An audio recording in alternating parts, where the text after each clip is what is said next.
Kaya nagsimula akong magtanong sa Diyos. Hindi ko na alam kung sino ang tunay na Diyos ngayon. Hinahanap kita, kaya akain mo ako Diyos. Hindi ko na gumagamit ng pangalan. Sinasabi ko, "Oh Diyos, alam mong hinahanap kita." Pagkatapos bigla na lang lumakas ang aking paggusto na basahin ang Quran.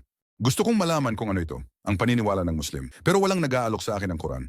At ang aking instinct na hanapin ang katotohanan ay napakalakas. Alhamdulillah, nabasa ko ang aklat ni Sayyidina Umar al-Khattab, ang pangalawang kalipa, na minsang naging kaaway ng Islam, kaaway ng propeta, nais patayin ng propeta. Pero sa pamamagitan ng Quran, siya ay napaliwanagan. Naging Muslim siya at hindi lang, basta tradisyonal na Muslim. Muslim sa pangalan lang.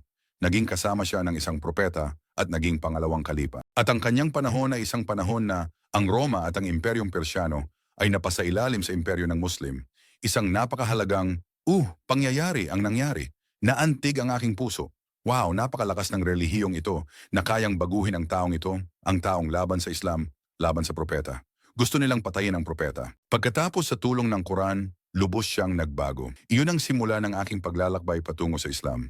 At natuklasan ko na ang Islam ay tila napaka-praktikal, balansing-balanse. Siyempre, nariyan ang gawin, nariyan ang hindi gawin, pero minimal ang hindi gawin. Magdasal ka, pero sa parehong oras kailangan mong magtrabaho ng mabuti. Alam mo, maaari kang magkaroon ng pamilya. Maaari kang gumawa ng mga amalat, munakahat.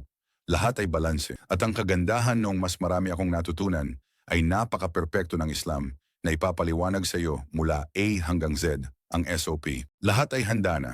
Hindi mo na kailangang lumikha ng sarili mong paraan. Alam mo, sundan mo na lang. At pagkatapos kung paano kumain, paano uminom, paano magdamit, paano magsalita, paano magtrabaho, napaka-detalyado ng lahat. Allahu Akbar walillahil hamd. Na hindi ko naranasan sa ibang relihiyon. Sa ibang relihiyon, maaari nilang sabihin ito, pero walang ebidensya, hindi detalyado. Pero kapag Islam, hindi lang sabi-sabi, hindi lang kung ano ang sinabi ni Allah. Isinugo ang propeta para ipakita sa iyo ang lahat. Unti-unti akong nagsimulang matuto ng higit pa. Pagkatapos pumunta ako sa Medina, kumuha ng mas maraming kaalaman, at pagkatapos ay halos nabasa namin ang Quran.